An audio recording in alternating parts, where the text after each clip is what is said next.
Alors, on commence notre séance. Donc, nous sommes toujours avec le chapitre du routage. Donc, la dernière fois, on a parlé sur le routage de façon générale.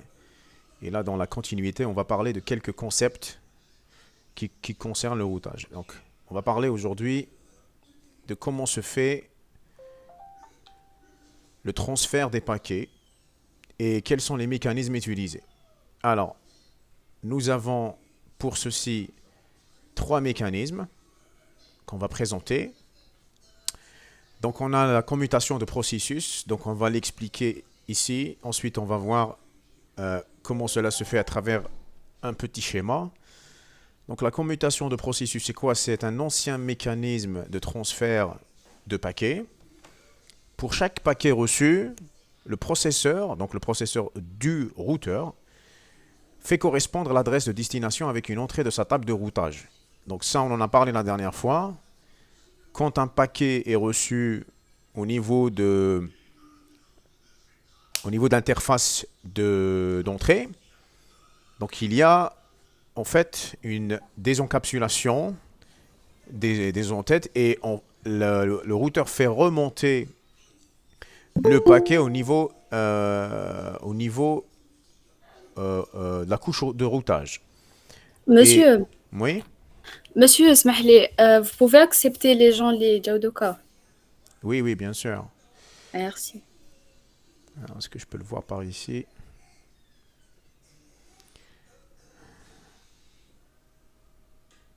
Voilà, c'est fait. Alors, on revient. Donc, ce que je disais, donc la commutation de processus, pour chaque paquet qu'on a reçu, le routeur va correspondre à l'adresse de destination, donc l'adresse de destination qui se trouve à l'entête IP, avec une entrée de sa table de routage. Donc, il va faire une recherche pour retrouver la destination, ce qui est tout à fait normal. Alors, regardez, donc on continue. Donc, ce que je disais, donc pour la commutation du processus, pour chaque paquet qui a été reçu au niveau de l'interface d'entrée, le processeur du routage va correspondre à l'adresse de destination avec une entrée de sa table de routage. Il va faire une recherche dans sa table de routage pour trouver le réseau de destination.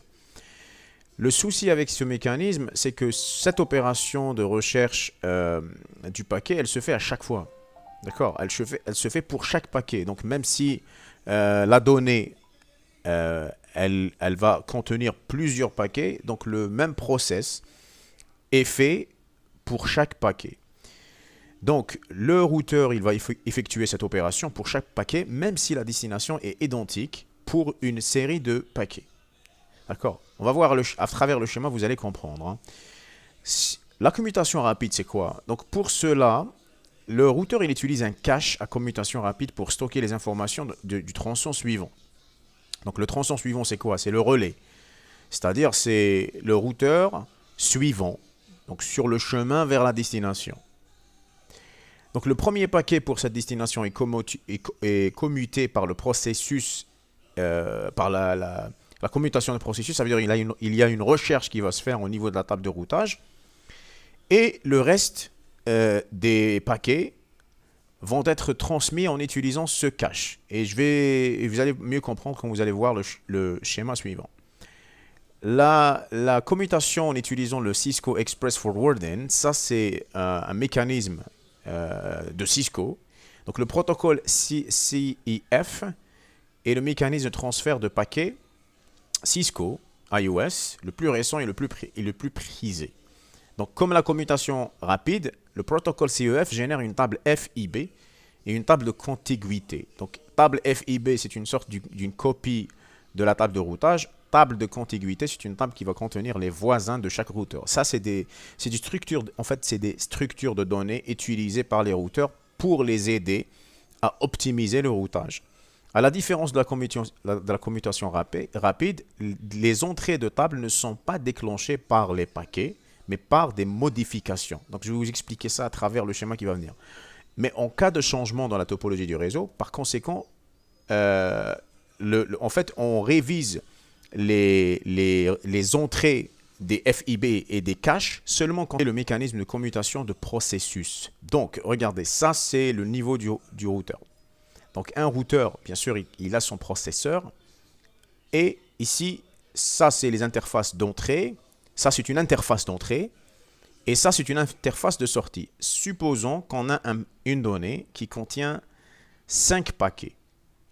Donc, la donnée, elle est divisée en 5 paquets. Donc, si on utilise le mécanisme du commutation de processus, alors attention ici à ne pas confondre. Alors ça, je l'ai dit, peut-être, je ne sais pas si vous vous en souvenez, mais je l'ai dit dès le premier cours, il y a en fait une différence entre le terme commutation de paquets et commutation de trame. Donc la commutation de trame, ça concerne la couche 2. Donc c'est le switch qui en est responsable. Ça, on en a parlé. Hein. La commutation des paquets, c'est le routeur qui le fait et en utilisant l'un de ces 3 mécanismes. Alors, pour le premier mécanisme, regardez ici, on a une interface d'entrée qui va recevoir 5 paquets. Pas forcément dans l'ordre, hein, parce que les paquets circulent dans le réseau, dépendamment du trafic du réseau. Un paquet peut arriver avant l'autre et c'est pour cela que la destination, elle fait ce qu'on appelle la reconstruction des paquets en utilisant les numéros de série de chaque paquet. Alors ici, quand le routeur reçoit par exemple le premier paquet, qu'est-ce qu'il va faire? Il va rechercher, il va solliciter le processeur pour faire une recherche dans sa table de routage pour trouver l'adresse de destination de ce paquet. Donc le réseau de destination. Donc qu'est-ce qu'il va faire? Il va faire sortir le paquet par l'interface de sortie. Le souci avec ça, c'est que quand il y a un deuxième paquet qui concerne la même donnée, donc un deuxième paquet pour la même donnée concernée par le premier paquet. Donc le routeur, il va refaire aussi la même chose.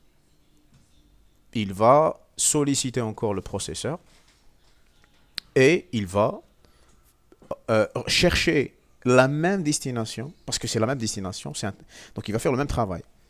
Et il va le transmettre à travers l'interface de sortie. Et tout ce mécanisme est fait pour tous les paquets. Donc ça, c'est le mécanisme traditionnel qui est la commutation de processus. Pour la commutation rapide, donc c'est un peu plus amélioré. Alors comment ça fonctionne? Le routeur, il utilise un cache. Donc c'est quoi un cache? C'est un buffer, c'est une zone mémoire où il stocke des données réutilisables. Donc ça va lui permettre d'accélérer et d'optimiser le traitement. Donc cette fois-ci, quand le routeur va recevoir le premier paquet de la même donnée, on parle de la même donnée, attention, hein, parce que pour chaque donnée, on fait le traitement, le routeur fait le traitement pour chaque donnée à part. Moi, je parle de la même donnée, la donnée transmise. Donc, le premier paquet va solliciter le processeur pour faire une commutation de processus. Donc, le routeur va rechercher l'adresse de destination et il va la faire sortir. Mais qu'est-ce qu'il fait? Il va enregistrer les informations de cette donnée-là et de sa destination, toutes les informations nécessaires, dans un cache. Pourquoi? Cela va faciliter le traitement des prochains paquets. Donc, quand le deuxième paquet est reçu par l'interface d'entrée, cette fois-ci, le routeur ne va plus solliciter le processeur. Il va solliciter directement son cache et il ne va pas aller faire une recherche dans sa table de routage. Il va solliciter son cache. Le cache, il contient déjà les informations nécessaires pour le transfert de cette donnée-là. Voilà. Donc c'est pour cela que c'est mieux que le premier mécanisme. Maintenant, le troisième mécanisme, celui du Cisco Express Forwarding, il est encore meilleur. Pourquoi? Parce que ici, le routeur il utilise des structures de données avancées, telles que la table FIB et la table de contiguïté, qui contiennent toutes les informations du routage. Et ici, au lieu de solliciter le processeur pour faire une recherche dans la table de routage, donc la table de routage, on la laisse pour faire des mises à jour. Donc ici, le routeur va utiliser des copies. FIB, c'est une sorte de copie de table de routage il va utiliser ces structures de données pour faire sortir les paquets par les interfaces de sortie correspondantes. Voilà en gros comment fonctionne la commutation, les différents mécanismes des transferts de paquets. Voilà. On continue toujours avec en détaillant le reste. Donc comment se fait le routage? Donc ici on va résumer comment fonctionne le routage de façon générale. Donc la fonction principale d'un routeur consiste à acheminer des paquets vers leur destination.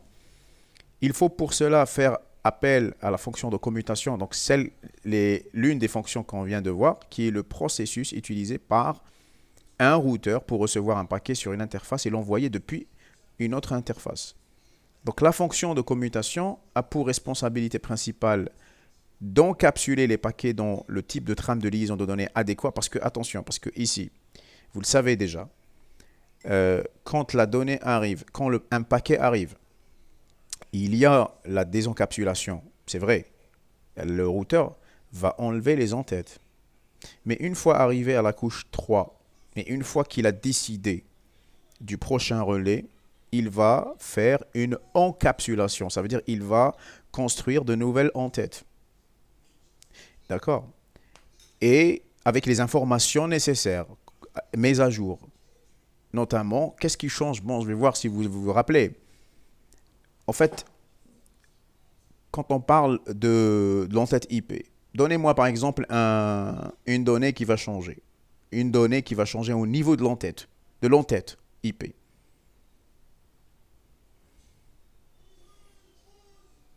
Qu'est-ce que le routeur, par exemple, modifie quand il reçoit un paquet avant de le renvoyer? Qui peut me répondre? On a mentionné énormément de détails. Hein.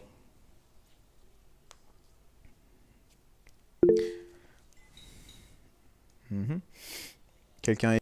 Alors, dans ce contexte-là, le terme commutation désigne littéralement les paquets se déplaçant d'une source vers une destination. Il ne faut pas le confondre avec la fonction d'un commutateur de couche 2, qui est la commutation de trame. C'est pas pareil. Alors, que fait un routeur d'un paquet qu'il a reçu d'un réseau et qui est destiné à un autre réseau? Alors, le routeur, il effectue les 3 étapes principales suivantes. Ça, on en a parlé plusieurs fois. Là, c'est résumé. Étape numéro 1, il désencapsule le paquet de couche 3 en supprimant l'entête et le code de fin, donc le CRC, de la trame de la couche 2. Ensuite, qu'est-ce qu'il fait? Il va examiner l'adresse de destination du paquet pour trouver le meilleur chemin dans sa table de routage. Là, sans donner les détails, est-ce que c'est commutation de processus, est-ce que c'est commutation rapide ou là c'est commutation Cisco forwarding? Ça, c'est des détails. Là, nous, on parle en général. Donc, la table de routage, en général, elle est utilisée pour retrouver l'adresse IP destination. Étape 3, si le routeur trouve un chemin vers la destination, c'est bon, qu'est-ce qu'il fait? Il va encapsuler le paquet de couche 3 dans une nouvelle trame de couche 2. Il va transférer la trame à l'interface de sortie. Donc, il y a une descente. Le paquet va redescendre jusqu'à la couche. Donc, en passant par la couche 3, ensuite la couche 2, arriver à la couche 1 pour sortir par l'interface de sortie. Donc, voilà. Regardez ici. Donc, ici on a ça, c'est la représentation du modèle OSI. Au niveau du PC, d'un périphérique, d'un terminal, on a les 7 couches implémentées. Donc, les 7 couches OSI que vous connaissez. D'accord? Ensuite, quand il y a un paquet d'un PC vers un routeur, le routeur, il a 3 couches implémentées. Physique, liaison et réseau. Donc, le paquet va monter, va être désencapsulé et monter jusqu'à la couche 3. Tout le processus, tout le recherche de destination, etc. va être fait et il va redescendre. Et ainsi de suite. En passant par... Tous les routeurs font la même chose. Tous les routeurs font la même chose. Jusqu'à ce qu'on arrive au terminal de destination, au périphérique de destination. D'accord? Donc, ce schéma-là, il vous donne une vue d'ensemble sur sur le mécanisme de routage. Voilà. Allez, on va continuer ici. Donc voilà, donc ici, comment se fait le routage? Donc le PC1 envoie un paquet au PC2. Je pense qu'on a vu ça, hein. J'ai l'impression qu'on a déjà vu ça, hein. Donc je sais pas. Attention, je vais. Attends, là c'est une vidéo. J'ai l'impression qu'on a déjà vu ça, hein. Alors, c'est pas grave, regardez. Là, le routeur R1 va transférer. Ici, il y a le PC1 qui envoie une donnée au routeur R1. Ça, ici, c'est les informations du paquet. Donc, l'adresse source IP, c'est qui? C'est le PC. L'adresse de destination, c'est ce deuxième PC. Et puis, les champs qui vont changer de bout en bout, ce sont les adresses MAC. Alors, regardez ici, au départ, regardez. Au départ, quelle est l'adresse MAC de destination? C'est l'adresse MAC de la passerelle. Alors, qui est la passerelle? C'est le routeur. Donc, regardez, adresse MAC de destination 0010. Ça, c'est des exemples, hein. 0010, c'est l'adresse de l'interface du routeur qui joue le rôle de la passerelle. Donc, la passerelle, c'est quoi? C'est le point de sortie. Ça, c'est un réseau local. Ça, c'est un deuxième réseau. Ça, c'est un troisième réseau. Ça, c'est un quatrième réseau. Donc, pour que PC1 puisse envoyer un paquet vers PC2, il est obligé de sortir. D'accord? Il est obligé de sortir. Donc, il envoie un paquet vers R1 en utilisant l'adresse MAC de destination de son interface. L'adresse MAC source, c'est celle du PC1, celle de l'expéditeur, celui qui a envoyé. Ensuite, qu'est-ce qui va se passer? Le routeur R1 va recevoir. Il va faire le process dont on a parlé. Il va faire monter le paquet à sa couche 3 et il va consulter sa table de routage pour retrouver l'adresse de destination.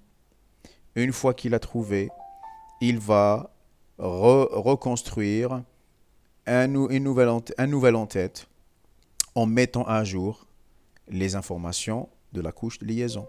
Donc les adresses MAC. Qu'est-ce qu'il va faire maintenant? Qui peut me dire? Qu'est-ce qu'il va faire? Qui peut me dire ici, sur ce schéma-là?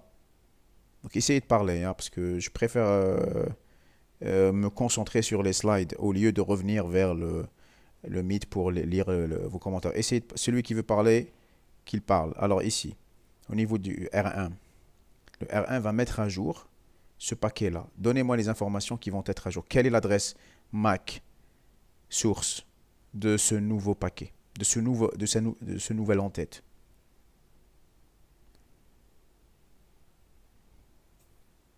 Ça sera l'adresse MAC du routeur. Oui, mais laquelle? Regardez. Le routeur, il a deux interfaces. Exactement. Donc ici, c'est l'adresse MAC 0020, celle-ci. Ouais. Et quelle sera l'adresse MAC destination? L'adresse MAC destination, ça sera une minute. Ça sera l'interface FA00 du routeur R2, donc Exactement. 0B31. C'est ça. Parfait. Et c'est exactement ça. Voilà. Donc d'après le type du paquet de son adresse IP de sa destination, je sais que ce paquet doit être... Voilà. Donc le routeur va se poser la question. Il va faire une recherche dans sa table de routage, trouver une correspondance. Et maintenant, il sait qu'il va faire sortir par l'interface FA01.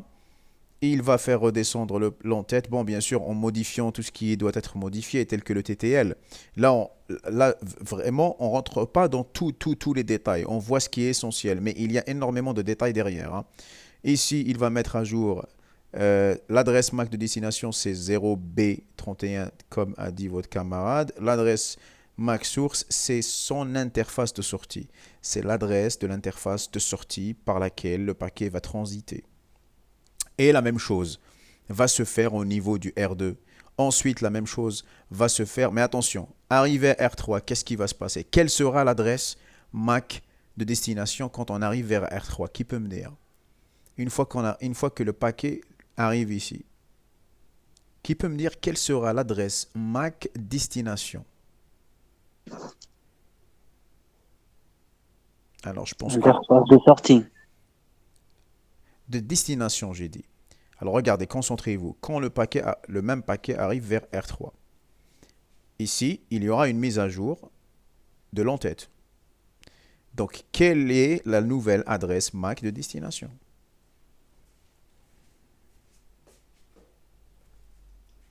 Quelle est la nouvelle adresse MAC de destination? Qui peut me dire? Je pense que c'est clair.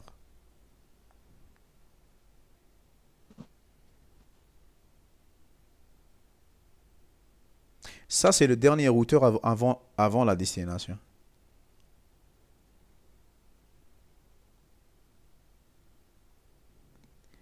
Qui peut me répondre?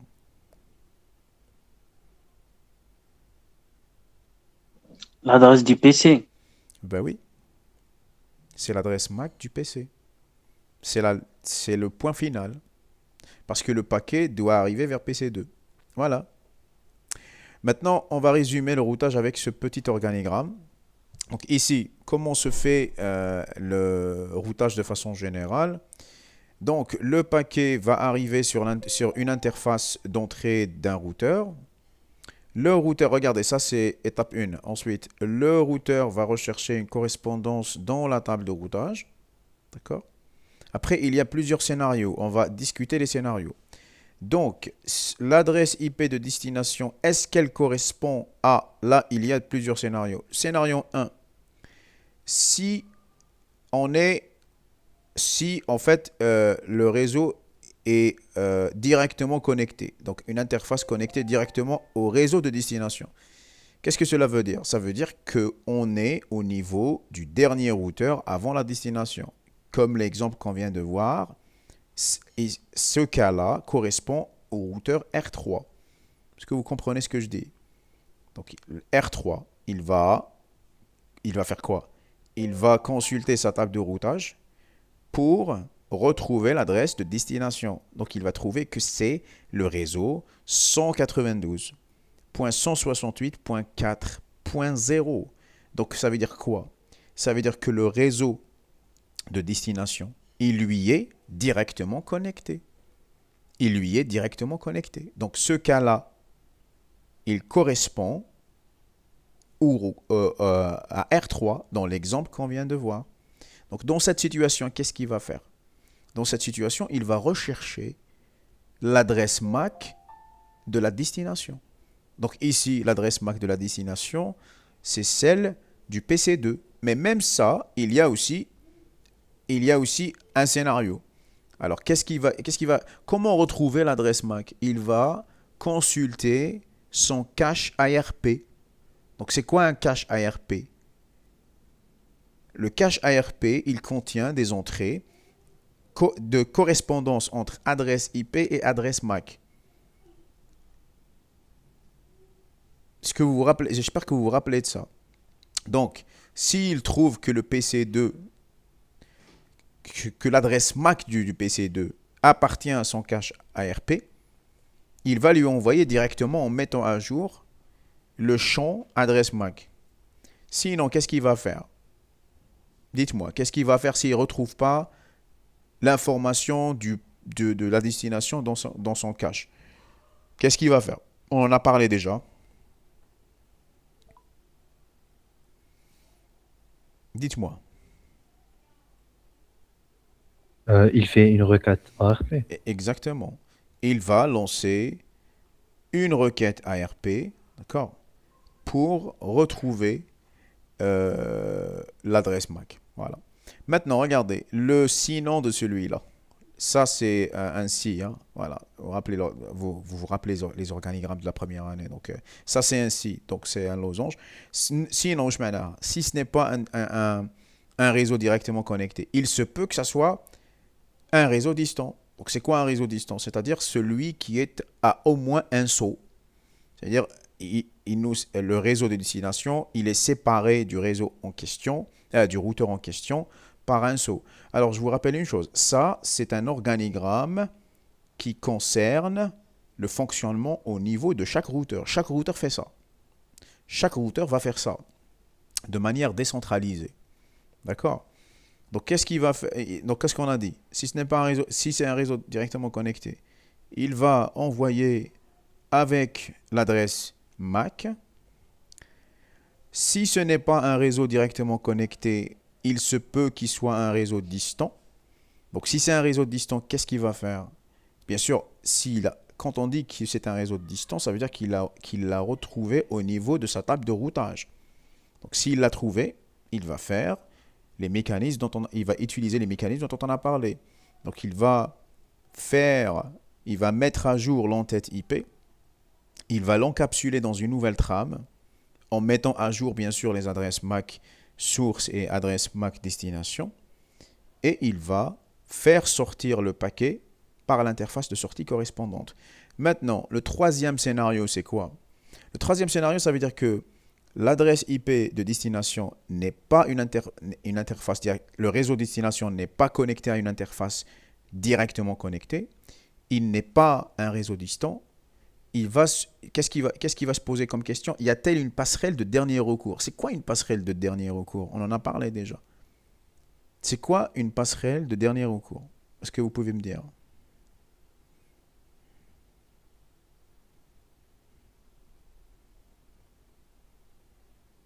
Je suis certain que j'ai mentionné ce détail.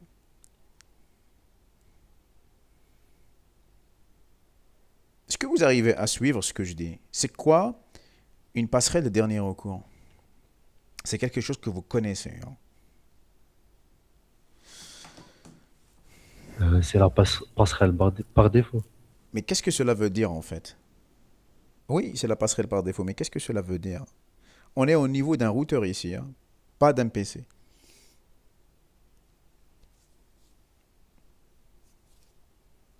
En fait, c'est l'équivalent de la route par défaut. Ça veut dire quoi? Ça veut dire si le routeur ne trouve pas la destination, il n'y a pas de destination dans sa table de routage. Qu'est-ce qu'il va voir? Il va voir, est-ce qu'il a un chemin? C'est quoi un chemin, une route par défaut? Vous l'avez fait ça en TP, je suis certain. N'est-ce pas? Vous confirmez que vous avez vu ça en TP?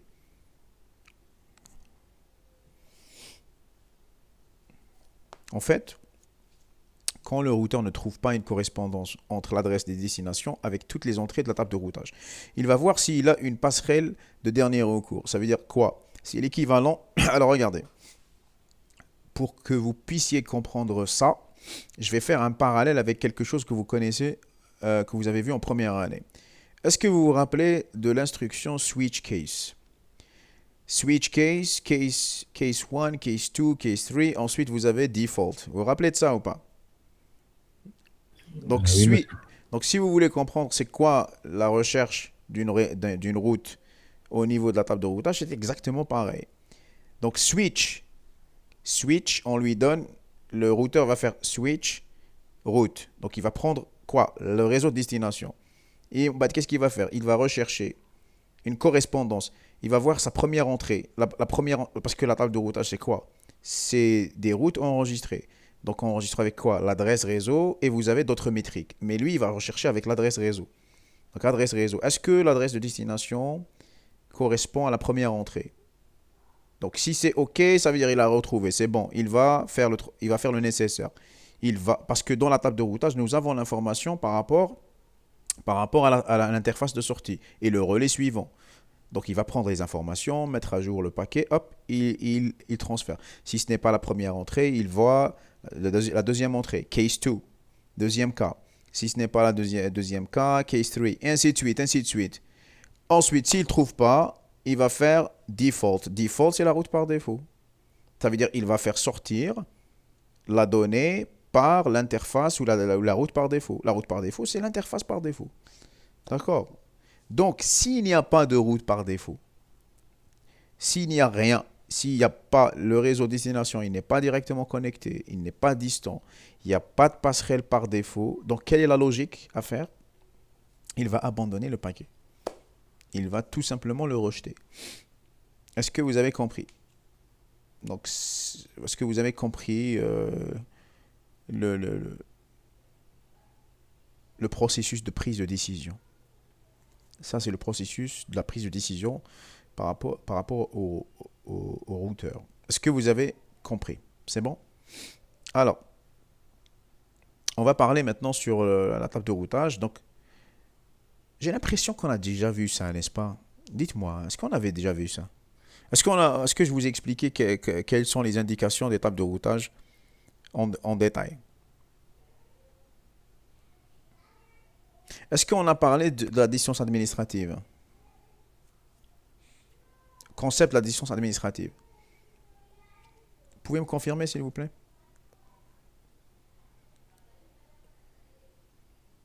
Bref, on va passer en revue ça. Bon, on va parler sur... Donc, la table de routage, vous savez ce que c'est, hein. Donc, c'est une structure de données qui permet de stocker toutes les routes que le routeur connaît. Donc, voici un exemple. C'est une table de routage simplifiée. Ça veut dire qu'il contient un minimum d'informations. Sur ce schéma-là, vous avez deux routeurs. Routeur A, routeur G. Ça, c'est un switch, hein. Donc, les tables de routage concernent les routeurs.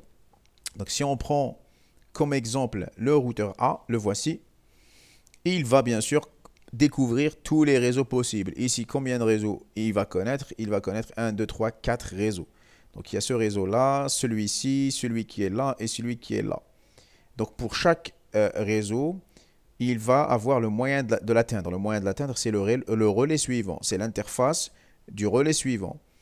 Et là, vous avez la métrique. La métrique, ici, dans cet exemple, correspond au nombre de sauts. Nombre de sauts veut dire le nombre de routeurs qui va traverser pour atteindre la destination. Voilà. Ça, c'est un exemple d'une table de routage sur un plan pratique. Alors, sur le plan pratique, il y a beaucoup d'informations. Donc, parmi les informations ici, on va les citer. Donc, si vous faites Show IP Route, vous allez avoir ça. Ça, c'est un échantillon. Si on prend le routeur R1, le routeur R1, par exemple, il a cette route. Alors, on va l'expliquer. Le D, alors il y a un symbole à gauche. Le symbole à gauche correspond au type de route. Donc, par exemple, ici, vous avez ici l'indication de chaque code. Donc, C veut dire connecté, directement connecté. S, statique. R, ça veut dire que c'est une route découverte avec RIP. B, donc ça, c'est les plus connus. B, c'est BGP. D, c'est EIGRP, etc. Et ainsi de suite. Donc, pour D ici, D veut dire que cette entrée, cette route, a été découverte avec le protocole Cisco EIGRP, Enhanced Interior Gateway Protocol. Donc, ça, c'est quoi? Ça, c'est l'adresse de destination. D'accord? Avec le masque. Ensuite, ça veut dire la distance administrative. C'est quoi la distance administrative? Qui peut me dire c'est quoi une distance administrative? Je suis certain que vous avez vu ça en TP. Qui peut me dire c'est quoi une distance administrative?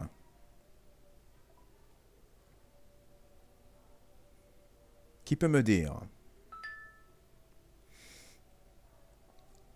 Alors, la distance administrative, on va en parler juste après.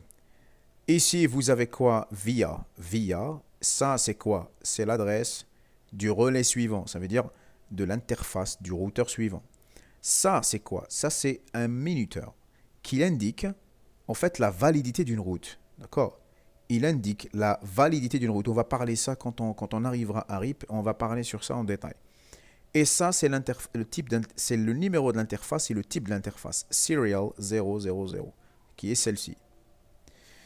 Maintenant, c'est quoi la distance administrative? Alors, ici, on va expliquer. Le logiciel Cisco EOS utilise ce qu'on appelle la distance administrative pour déterminer la route installée dans un table de routage. Le domaine administratif représente le degré de fiabilité d'une route. Qu'est-ce que cela veut dire? Ça veut dire quoi? Ça veut dire que si il y a un paquet vers une destination, avec une adresse de destination, mais au niveau de la table de routage, il y a plusieurs routes pour cette destination. Eh bien, figurez-vous que chaque route, elle a une distance administrative, elle a une valeur. Donc, le routeur, dépendamment de cette valeur, il va privilégier une route par rapport à une autre.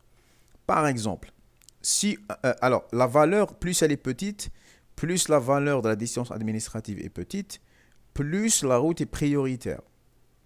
Par exemple, regardez ce tableau-là, ça c'est des valeurs par défaut. Une route qui a été installée de façon manuelle, c'est-à-dire c'est une route statique. Elle a une distance administrative de 1. Bon, 0, on n'en parle même pas. 0, ça veut dire que le réseau est directement connecté. Donc, quand le réseau est directement connecté, hop, directement, il envoie le paquet vers l'interface directement connectée. Maintenant, une route qui a été installée avec une configuration manuelle, c'est-à-dire statique.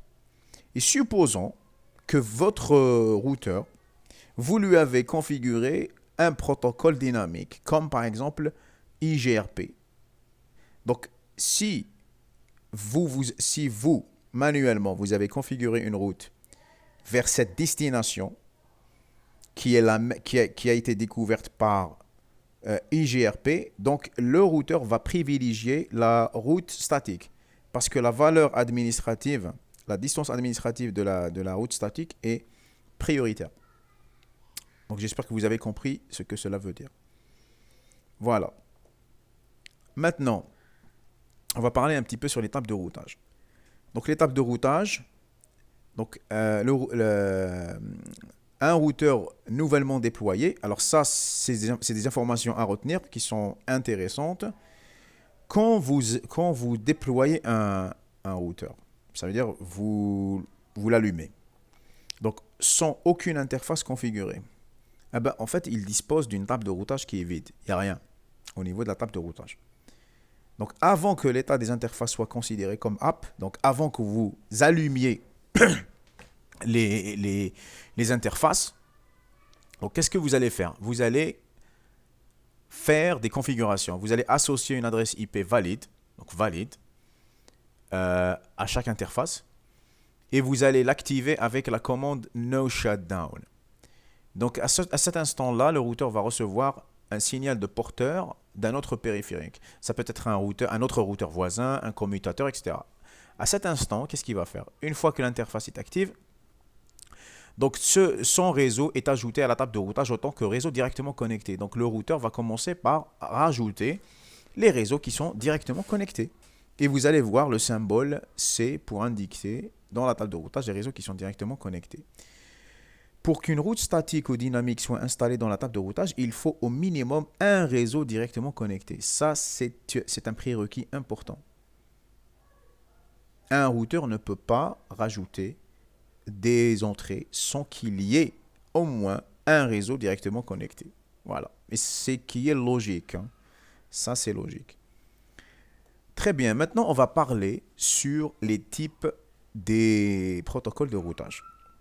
Donc, si on veut résumer, nous avons deux types de protocoles de routage. Il y a les protocoles de routage statiques et il y a les protocoles de routage dynamique. Donc, le routage statique, c'est quoi? C'est celui qui est configuré manuellement. Et nous allons voir quels sont ses avantages, à quoi il est utilisé et quels sont ses inconvénients. Et on va étudier, bien sûr, les protocoles de routage dynamique. Alors, ça, c'est un schéma qui montre une classification des protocoles de routage dynamique. Alors, les protocoles de routage dynamique peuvent être classifiés en deux grandes catégories. On a les protocoles IGP et on a les protocoles EGP. Donc, c'est quoi les protocoles IGP? Les protocoles IGP veut dire Interior Gateway Protocol. Interior Gateway Protocol. Qu'est-ce que cela veut dire? Ça veut dire que ce sont des protocoles qui fonctionnent au sein du même système autonome.